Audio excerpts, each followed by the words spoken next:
Now, if you get acid reflux, then this is the video for you. I'm going to teach you some scientifically proven ways to help get rid of acid reflux. Okay, so first let's begin with what is acid reflux and heartburn. You really need to understand what it is, so then you can understand how the tips are going to help. So, I've got a great idea, let's make it happen.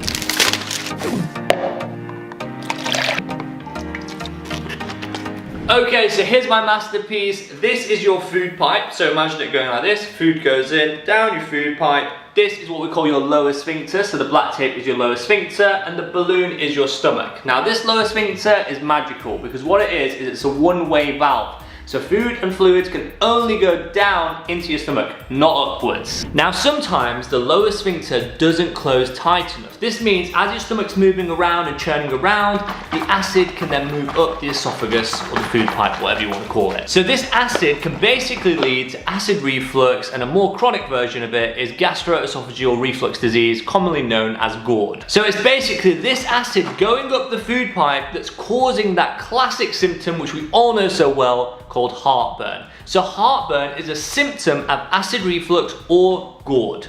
So now that we know the cause, when you think about it, there's an easy fix here. If there was a way of strengthening your lower sphincter and stopping it from going up, basically the acid, then we could fix a lot of these problems that acid reflux causes.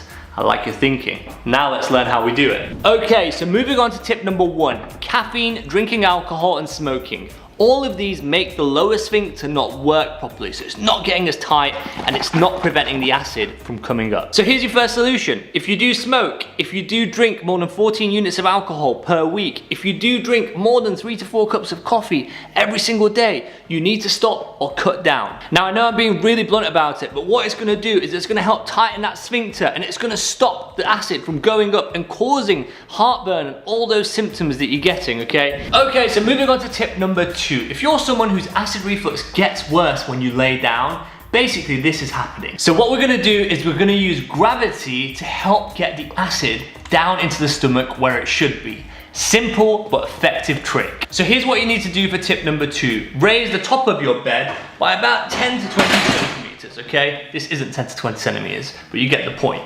Either put 2 things underneath the legs of your bed on one end, or put something over where you sleep so that your head and chest are basically above your waist by about 10 to 20 centimeters, and it should help gravity do its magic. Okay, so moving on to tip number 3, reduce the pressure on your belly area. More pressure means more acid is going to go up the food pipe, causing those symptoms. So here's what you need to do. So first of all, you need to avoid wearing tight fitting clothes. It's going to push up that acid and cause those symptoms. Secondly, if you are overweight, consider reducing weight. This is going to help reduce all that pressure and reduce that acid going up. Now let's move on to tip number 4. In terms of food and drinks, I always recommend little and often. Don't have heavy meals, it's going to make acid reflux worse. Also, avoid food and drinks at least 3 hours before bedtime. This is really going to help. In terms of foods, peppermint, caffeine, tomatoes, chocolate, all of these are well known to make acid reflux worse. So you may want to cut down or reduce them entirely. And moving on to tip number 5, certain medication can make acid reflux worse. Common culprits, NSAIDs like aspirin, ibuprofen. Also medications like diazepam, theophylline, calcium channel blockers like amlodipine, nifedipine. All of these can make acid reflux worse. So the best advice I'd give you is definitely don't stop taking these medicines if your healthcare professional has prescribed them for you, but definitely have a word with them about the acid reflux symptoms that you might be getting from it. They might be able to prescribe you something else or give you some medications such as antacids, PPIs, stuff like that to help with the acid reflux symptoms. So I really hope you find this information helpful. I will leave loads of red flags in the description below. With acid reflux, it's really important that you're aware of these red flags on when to seek medical attention, okay? Always remember you're awesome, and I really hope these tips help you. I'll see you next week.